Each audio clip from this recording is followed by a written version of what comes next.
Hallo, ich möchte euch heute die Bücher vorstellen, die ich im Juli gelesen habe. Das waren 5 Stück, also 4 Romane und ein Sachbuch. Das erste Buch, was ich beendet habe, war Harbor Me von Jacqueline Woodson. Das ist ein Middle Grade Book, also ein Buch, was für etwas jüngere Jugendliche geschrieben wurde.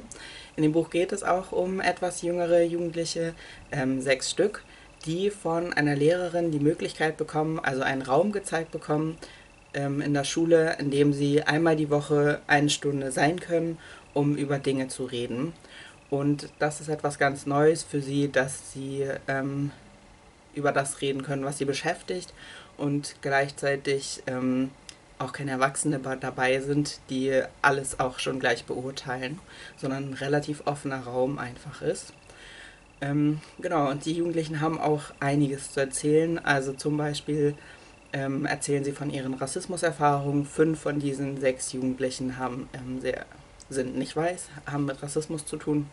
Genau, ich fand es sehr interessant, unterhaltsam und trotzdem, genau, ist es nicht so schwer, weil es einfach für jüngere oder für Kinder einfach für jüngere Jugendliche geschrieben wurde. Das hat mir sehr gut gefallen. Und ich habe es als Hörbuch gehört. Das kann ich auf jeden Fall auch empfehlen. Das nächste Buch, was ich gelesen habe, ist This is Kind of an Epic Love Story von Kaysen Callender. Ich bin auf dieses Buch aufmerksam geworden, weil die Person eine schwarze Transperson ist und ich das sehr oft bei Instagram gesehen habe. In diesem Buch geht es um Nathan Bird. Das ist ein schwarzer Jugendlicher, der Angst davor hat, eine feste Liebesbeziehung einzugehen, weil er denkt, das kann eigentlich nur in einem Desaster enden. Das heißt, in dieser Geschichte, in diesem Buch geht es viel um Liebesbeziehungen und genau, dass er an seiner Angst tatsächlich auch so ein bisschen arbeitet. Ich fand, in diesem Buch geht es mehr um in welcher Beziehung er zu verschiedenen Leuten steht, ändert sich immer mal wieder. Ach ja, genau, er hat auch die Tendenz, sich in seine besten FreundInnen zu verlieben. Und die Beziehungen ändern sich auch oft, aber es ist nicht so, was ich ja gerne mag, dass sich der Charakter viel verändert. Also, das ist so ein bisschen weniger dabei. Es geht mehr, dass sich die Beziehungen von den Jugendlichen ändern. Als nächstes habe ich endlich Broken Earth, also auf Deutsch Zerrissene Erde von N.K. Jemisin gelesen. Ich habe es auch auf Deutsch gelesen, weil es das nur so gab. Und dieses Buch ist ja sehr erfolgreich, also viele Leute kennen es. Deswegen, genau, habe ich mich sehr darauf gefreut. Es ist ein Sci-Fi-Fantasy-Buch und auch dystopisch. Also es spielt in einer Welt, wo bestimmte Menschen oder einige Menschen quasi Superkräfte haben. Sie können Energie aus ihrer Umgebung ziehen und damit halt etwas zerstören oder etwas aufbauen. Und gerade wegen diesem Zerstören haben die anderen Menschen, die keine Superkräfte haben, Angst vor ihnen und versuchen sie zu meiden. Und auch gesellschaftlich herrschen Vorurteile gegen diese Menschen. Das heißt, diese Menschen mit Superkräften müssen sich registrieren lassen und kommen dann alle an so eine Art Schule. Aber die Ausbildung besteht darin, dass sie am Ende, wenn sie erwachsen sind, sich selber gar nicht mehr als Personen sehen, sondern als Waffen oder zumindest als Werkzeuge. Genau, das ist eine krasse dystopische Gesellschaft, aber es ist trotzdem ein Jugendbuch, also die Gewaltbeschreibungen sind der Zielgruppe angepasst, was ich ja immer sehr gut finde. Und dieses Buch hat mir richtig, richtig gut gefallen. Dann als letztes bei den Romanen habe ich Nixia Unleashed von Scott Drayton gelesen. Das ist der zweite Teil einer Trilogie. Das erste Buch, das nur Nixia heißt, hat mir sehr gut gefallen. Da geht es darum, dass eine Gruppe von Jugendlichen ausgewählt wird, ins Weltall geschickt wird, zu einem anderen Planeten, wo es Aliens gibt.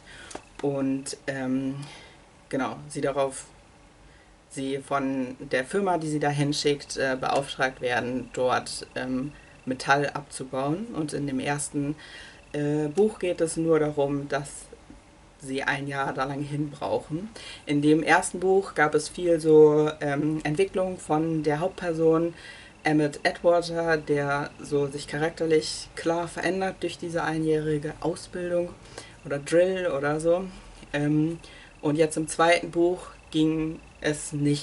gab es nicht mehr so viel Charakterdevelopment, habe ich das Gefühl, wie im ersten Buch, sondern jetzt ging es viel darum, das, was sie gelernt haben, auch anzuwenden. Also es gab Kämpfe, es gab viel Action einfach, also mehr als im ersten Teil.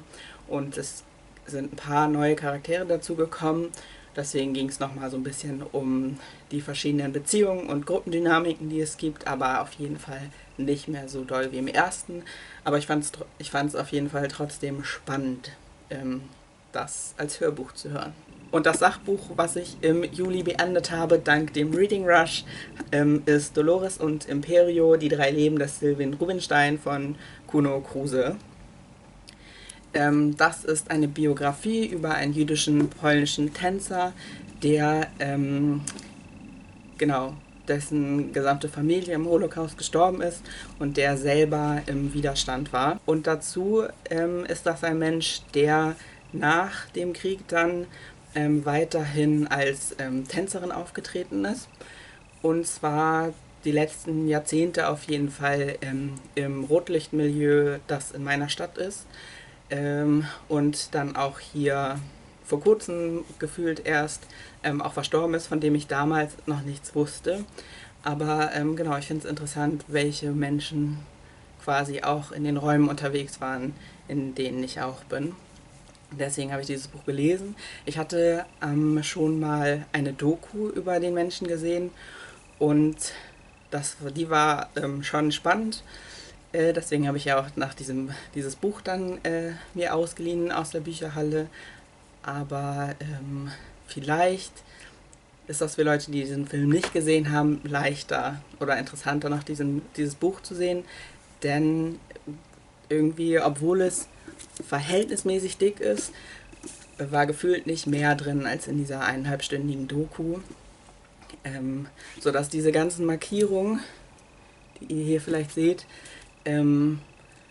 bestimmt 2/3 dieser Markierungen sind Textstellen, die furchtbar waren, weil ich habe mich wirklich durch dieses Buch gequält. Also die Person, über die geschrieben wird, ist super interessant, aber ich finde, der Autor hatte zum Teil fehlt ihm total das Einfühlungsvermögen für diese Person. Also die ersten Seiten wird die Person als Skelett und irgendwie so total negativ beschrieben, wo ich so dachte, warum schreibst du überhaupt ein Buch über diese Person? Und dann war es schlecht geschrieben, so dass es voll viele Zeitsprünge gab, ohne dass also von einem Satz in den nächsten wurde in der Zeit gesprungen und aber Formulierungen benutzt, sodass überhaupt gar nicht klar war, um wen es ging. Das heißt, die ersten 70 Seiten musste ich mich überhaupt erstmal an diesen Schreibstil gewöhnen und habe mich überhaupt nicht zurechtgefunden und so inhaltlich überhaupt nichts mitgenommen. Und dann ging das so ein bisschen, aber trotzdem war es kein Spaß, dieses Buch zu lesen. Ich habe es wirklich wegen dem Reading Rush gemacht. Ob ich das jetzt anderen empfehlen würde, ist fraglich. Also zusammengefasst, romantechnisch habe ich sehr viel Glück mit den Büchern gehabt. Mein so ein bisschen Lesetief habe ich auf jeden Fall überwunden. Ich bin sehr motiviert und habe wieder Hoffnung, sehr viele gute Bücher zu finden. Das Sachbuch war nicht so gut, aber ich weiß, dass es noch sehr viele andere Sachbücher auf meiner TBR gibt, die besser werden. Wenn ihr einzelne Bücher davon gelesen habt, dann würde mich sehr interessieren, was ihr von denen gehalten habt. Wenn ihr Fragen habt, stellt sie mir auch auf jeden Fall gerne. Und damit war's das. Bis bald!